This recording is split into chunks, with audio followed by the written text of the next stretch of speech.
Assalamualaikum warahmatullahi wabarakatuh. Perkenalkan, nama saya Hendrik Khairil Adam dari kelas 12 MIPA 2 dengan nomor absen 12. Pada kesempatan kali ini, saya akan membawakan materi biologi tentang pandemi COVID. Ya, langsung saja ke infografis.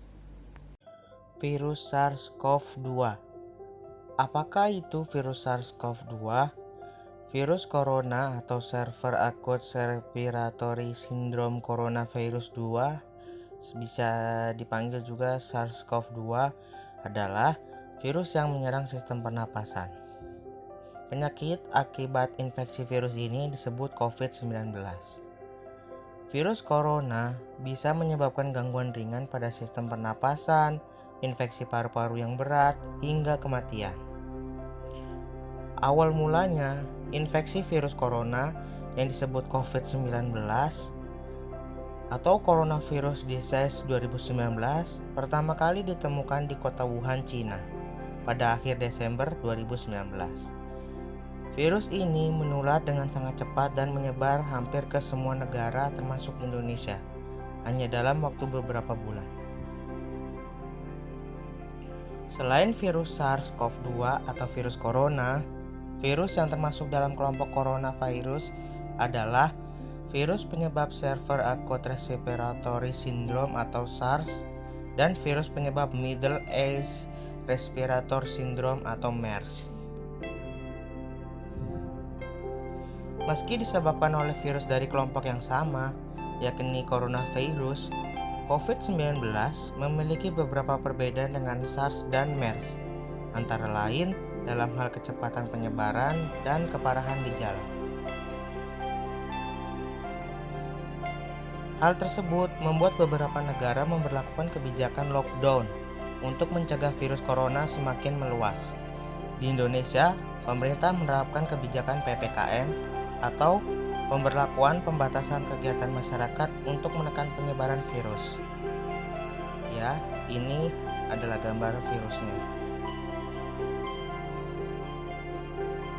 Ya, kita lanjut ke materi selanjutnya, yaitu virus corona atau COVID-19. Infeksi virus corona atau COVID-19 disebabkan oleh coronavirus, yaitu kelompok virus yang menginfeksi sistem pernapasan. Pada sebagian besar kasus, menyebabkan infeksi pernapasan ringan sampai di flu. Namun, virus ini juga menyebabkan infeksi pernapasan berat, seperti pneumonia, MERS atau Middle East Respiratory Syndrome, dan SARS, Severe Acute Respiratory Syndrome. Ada dugaan bahwa virus corona awalnya ditularkan dari hewan ke manusia. Namun, kemudian diketahui bahwa virus corona juga menular dari manusia ke manusia.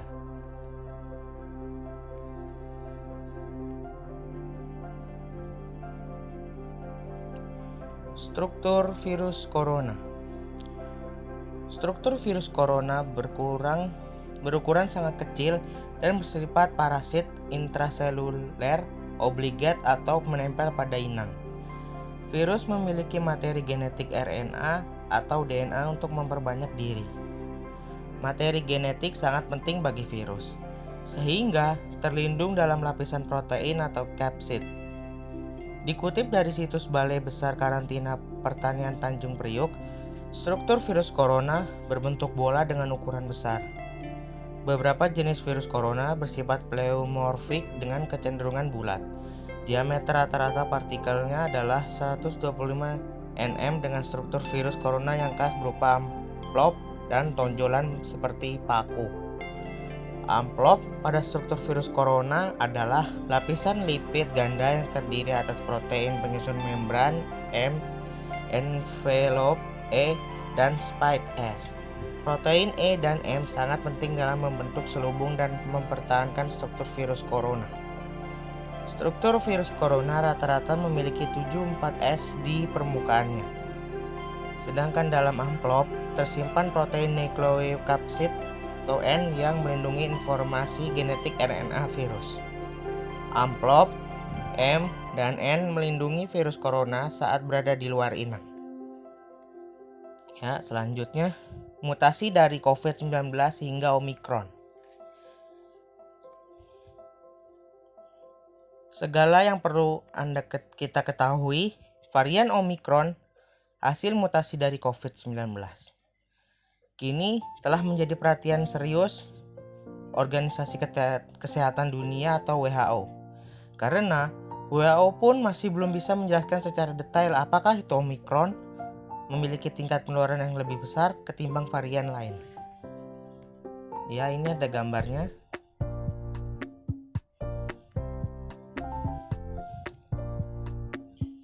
Varian Omikron ini juga lebih dikenal sebagai varian B11529.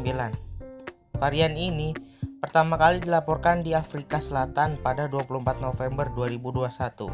Dan kini Organisasi Kesehatan Dunia sudah mengklasifikasi Omikron sebagai varian of concern atau VOC, yang merupakan varian yang harus diwaspadai. Gejala awal saat seseorang terpapar Omikron yaitu yang pertama, sakit tenggorokan, yang kedua, batuk, yang ketiga, hidung tersumbat, yang keempat, merasa kedinginan, yang kelima, kelelahan. Ya, ini ada jumlah kasusnya. Nah, selanjutnya, upaya-upaya apa sih yang bisa kita lakukan untuk mencegah terpapar dari virus Omikron, yaitu kita bisa mematuhi protokol, yaitu dengan memakai masker. Yang kedua, menjaga jarak, menghindari dari kerumunan. Yang ketiga, segeralah vaksin yang terbaru atau booster. Yang keempat, selalu mencuci tangan. Yang kelima, meningkatkan ventilasi. Yang keenam, jika sudah merasa ada gejala-gejala yang aneh, segeralah mengikuti tes swab. Ya, selanjutnya ini ada infografik data. Berdasarkan data dari Kemenkes dan BNPB, Selasa 22 bulan 2 2022, jumlah kasus yang terinfeksi virus corona di Provinsi Banten sudah mencapai 254.663 orang. Data pertama, berdasarkan data dari Kemenkes dan BNPB hingga Selasa tanggal 22 bulan 2 2022, jumlah kasus positif aktif masih dirawat atau masih dirawat virus corona di Provinsi Banten telah mencapai 65,52 orang.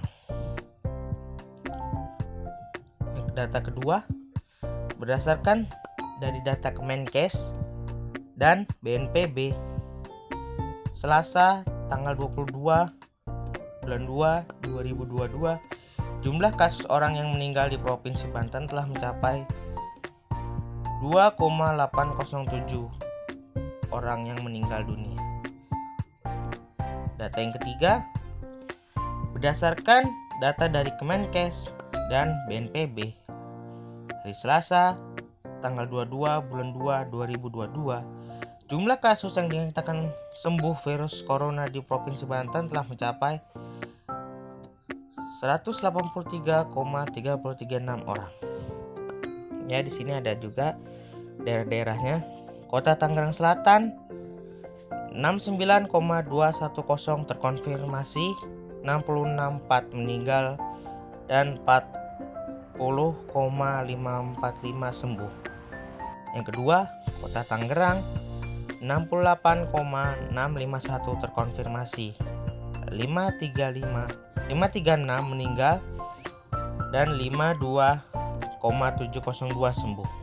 Yang ketiga, Kabupaten Tangerang 49,838 terkonfirmasi dan 408 meninggal, 38,856 sembuh.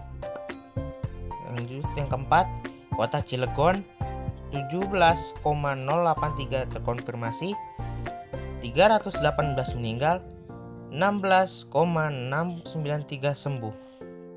Yang kelima, Kabupaten Serang 13,121 terkonfirmasi, 254 meninggal, 10,501 sembuh. Yang keenam, Kota Serang. 11,945 terkonfirmasi, 145 meninggal, 8,385 sembuh. Yang terakhir, yang ketujuh, Kabupaten Lebak. 11,939 terkonfirmasi, 218 meninggal, dan 9,909 sembuh. Ya, jadi kita dalam menghadapi situasi virus kali ini ya, kita wajib meyakini bahwa virus ini memang ada, karena ya buktinya aja sini infografik datanya sudah ada. Jadi kita mau ngomong apa lagi ya, masih aja ada yang ngomong tidak percaya dan bla bla bla. Ya buktinya ini saya beritahu sudah ada grafiknya dan sudah ada ininya contohnya. Ya jadi saya himbau untuk masyarakat maupun warga yang masih belum percaya, tolonglah dilihat grafiknya ini sudah akurat. Dan jika tidak ada kepentingan maupun apapun itu, ya sebaiknya di rumah saja. Dimohon untuk menahan diri untuk tidak berpergian maupun tidak berkerumunan atau bergerombolan, karena memang virus varian terbaru ini Omikron tidak berbahaya Delta, tapi penularannya sangat cepat. Tuh. Jadi diimbau jika memang mendesak untuk keluar rumah, tetaplah patuhi protokol kesehatan yang dianjurkan oleh Kemenkes maupun dari pemerintah. Ya, jadi cukup sekian dari penjelasan materi yang saya sampaikan pada kali ini. Kurang lebihnya mohon maaf bila ada kesalahan kata dalam saya menyampaikan. Mohon dimaafkan. Kurang lebihnya sekian dari saya. Wassalamualaikum warahmatullahi wabarakatuh.